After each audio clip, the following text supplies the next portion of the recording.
เจ้าว่าจะได้เนี่ยแม่รุ่งแจ้งแสงทองนี่จะได้ก็เจ้าว่าจะได้วันนี้เออฮะฟังเข้าใจดีเจ้าฟังเทเข้าใจดีเจ้าหวันดีเข้าใจดีเนาะเจ้าวันอังคารหน้าว่าหำเนื้ออ๋อก็ตึงมาเรื่อยๆนะตึงมาเรื่อยๆนะถ้าฝนบ่ตกฟ้าบ่ห้องก็มาแน่ฝนบ่เข้าใจตกดีเจ้าเข้าใจดีเนาะเจ้าอนุโมทนาไอ้เด้อฟังนี่ก็ใจดีเจ้าฟังธรรมแล้วใจดีกำลังอกกำลังใจนะเจ้าสาธุสาธุเนอเจ้าไว้จ่าเจ้าแม่รุ่งแจ้งแสงทองดู แม่กลัวบ่ได้เปิดวิทยุแฮะเนี่ยแล้วอาตมากดวางไปก็มันก็รู้ไปแล้วแฮะสายอื่นเข้ามาได้ละแฮะเนี่ยอาตมาก็บอกจะว่าจะดอยเนาะ เดี๋ยวกันเนอะสดายญาติโยมเจริญปอนอันนี้อย่างโลโลเหียเจริญปอนปิดวิทยุก่อนเนอะจากทางได้จากวันไหลครับบ้านไร่ตำบลหอมเมียงอำเภอเดียวปานจังหวัดลำปางครับอันนี้ลำปางหนามาแถมแล้วเนอะลำปางหนานี่นะป่อหวาน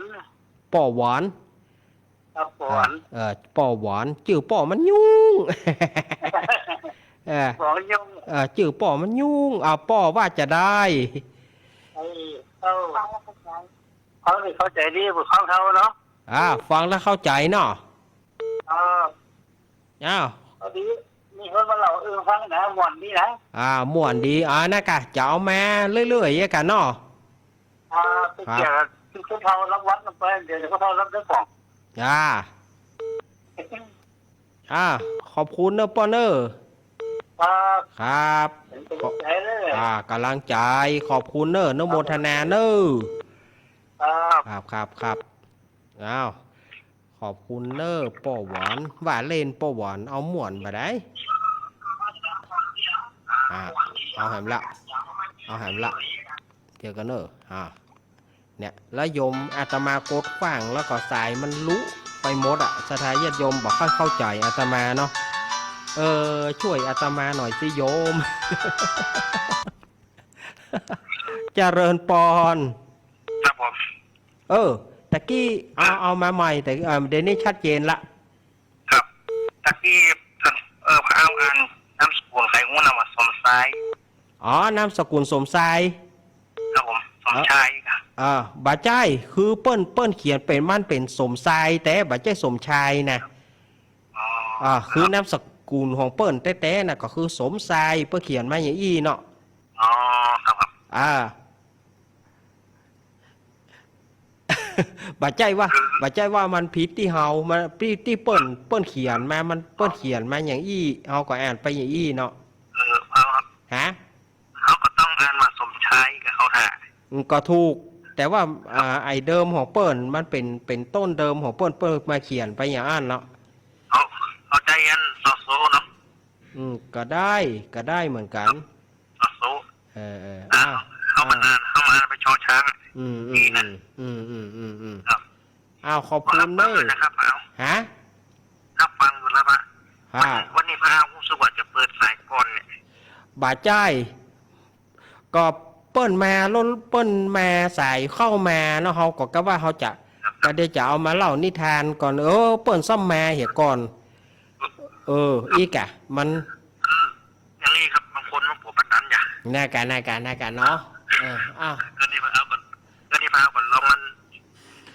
มันรอไอ้กระมุงเกิงนะครับเด้อเอาขอบคุณเนอะครับเนี่ยผมบอกเครื่องมือกดวางด้วยนะถ้านี่เป็นเอาไปวางสลีก็คือยุ่งเลยมันบอกเครื่องมือปิดไปที่ยุ่งเลยครับขอบคุณเนอะตะกี้ป้าเสียงทองตะกี้เปิดมาปิดไม่อยู่น่ากะเปิ้นบ่ปิดวิทยุพอเปิ้นบ่ปิดแล้วก็ยุ่งละยุ่งยะยุ่งหยาบยังผมนี่อย่าปิดกะเฮามีปัญหาเนาะครับยังผมนี่จะต้องได้ฟังนั้น อืมอืมอืม ครับ เอาขอบคุณพี่ไอ้เนอะ ครับนำนมัสการ ครับผมว่าเข้าไปเนาะสถาญาติโยมเอียกันเนาะมีปีหู้สองกับน้องหู้หนึ่งมาอู้กันเจริญปอน เจ้ากับแม่ขาเจ้าเน้น ว่าจะได้ ก็จะได้อันนี้โยมแม่ปานีเนอ แม่ปราณีเมืองฝาง เจ้า บ้านแม่เมาขี้เหล็กมาแล้วฝางมาสองสาย ให้กำลังใจอันเน้นเนอก ำลังใจเนาะ เจ้า หน้ากาก็ใจดีเนอ ครับ เจ้าเจ้า ขอบคุณแม่ปานีเนอะแม่ปานีบ้านแม่เมาขี้เหล็ก เจ้ากับแม่ตาเจ้า ครับเนี่ยกะสถาญาติโยมอีกะตั้งฝังก่อยมาก้อยมาจะได้อาตมาจะได้หูว่าที่ไหนพ่องโทรเข้ามาอันนี้ก็ฝังมาใส่ใช้ประการมาใส่เนาะเจริญปอน แม่ตาเจ้า จากตังดอย มาจากเกี่ยวบ้านแม่ตาไหนเจ้า แม่ตาน้อยเจ๋โฮมไหมเนาะ หัวมือพวกแปบบ่ ฮะ เน้น พอเป็นเน็ตซ่าๆฮะมั้งอะ ฟังงูกระจัดวันเด้อติดกับติด ก็ติดแล้วรอติดแล้วติดแล้วติดแล้ว ติดแล้ว เข้าใจดีเจ้า เข้าใจดี ฟังกันหนาหลายคน ฟังหลายเนาะ เจ้าฟังหลายเหมือนผู้ชมติดอย่างเจ้าเลยจ้ะมันก็แบบ ติดแล้วติดแล้ว เจ้าติดแล้วไว้สาเจ้า ขอบคุณเนอะ ล้างใจขอบคุณเนอะแม่เนอะเจ้าขอบคุณนักๆเนอะสถาญาติโยมที่ได้โทรมาหาอาตมาภาพกะเอียเนอะอาตมาภาพก็ยะได้กำลังใจจากสถาญาติโยมเดี๋ยวกันเนอะแม่วางสายก่อนนี่อีกะแหมันไปขอมเนี้ยนะ0892140135เนาะเจริญปอน สาเจ้านี่เจ้านี้เจ้า จากตังได้ จากแม่แสงครับในชุกเหนือเจ้า แม่ซุกเหนือเจ้โฮมเนาะ วังเหนือเจ้า วังเหนือแม่อันนี้ เจ้า วังเหนือลำปาง เจ้าวังเหนือลำปางเหมือนกัน ลำปางเหมือนกันแม่ว่าจะได้แม่ สอบทำอย่างทำเนี่ยสอบฟังถึงหมวนดี หมวนดีเนาะ ม้วนสอบฟัง ฟังไปติ๊กๆเนอะมันต้องมี ดนตรีปัญหาสลีดนตรีปูพามคำสมัยสงสาร อันนั้นเป็นการกุมารบาลเนาะ เจ้า เดี๋ยวก็อาตมาจะพยายามเอามาเนี่ยนะจะพยายามเอามา เจ้ามาสิ ขอบคุณเนอะ การเนี่ยค่ะ ครับขอบคุณนะแม่เนอะ เจ้าอ้อยสาเจ้า ขอบคุณ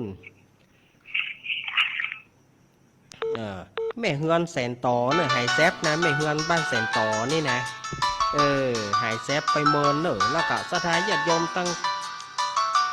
บอกว่าไก่โทรเข้ามาได้เลยเนอะเจริญปอน อ้อยสาเจ้าอาจารย์ จากทางได้ พะเยาเจ้า พะเยา เจ้า พะเยาแม่ แต่มันโทรบอกให้ติดไปเลย โทรบอกให้ติดเนาะ เจ้า แต่ฟังอยู่ หลายเพื่อนเขานะบ้านเจ้าฟังอยู่ไอ้เนาะ เจ้า พะเยาบ้านหยัง บ้านตรงตุ้สิงเจ้า อันแม่บ่ได้ถามอย่างเนาะแม่ให้กำลังใจเนาะ เจ้า ขอบคุณนะแม่เนออนุโมทนาเนอ เจ้า อนุโมทนาเนอนี่พะเย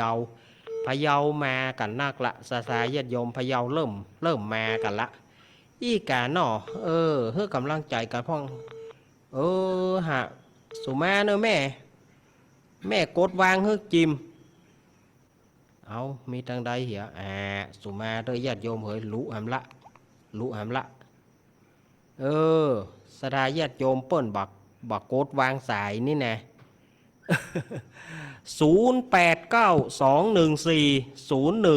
0892140135อ่ะโทรเข้ามาได้เลยเนอะ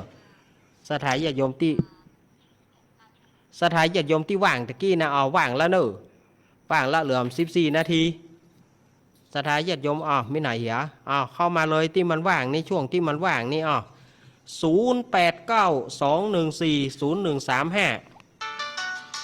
โทรเข้ามาได้เลยเมื่อมันว่างนี่ตะกี้ก็เดือดมันบอกว่างเนาะว่างแล้วนะเจริญปอนครับขอกราบนมัสการพระเนรเจ้าจากทางใดป่อแก่ซ้อน แก่ซ่อนเหมือนกันป่อว่าจะได้ที่ว่าพ่อน้อยผลหนึ่งป่อน้อยผลนี่เนาะครับป่อน้อยผลครับว่าจะได้เนี่ยป่อน้อยไอ้เทศต่อไปชุดหนึ่งเนี่ยกาบาล่าอย่าได้ก็ต้องมาทำให้มันจนเรียบร้อยกันเนาะครับมีสาระดีครับฟังแล้วเข้าใจดีครับขอบคุณป้าน้อยเนอครับมันจะเลิศเลยสาธุป้าน้อยขอบคุณเนออนุโมทนาป้าน้อยโผลเนาะอันนี้กะแจ้ซ่อนเมืองปานลำปางโดโหลำปางมาหลายเนอลำปางมาหลายวันนี้ลำปางกับพะเยาลำปางถ้าจะแซงหน้าพะเยาขึ้นมาละแห่สถาญาติโยมเหยแห่รู้แล้วโทรเข้ามาใหม่สุมาเนอะ0892140135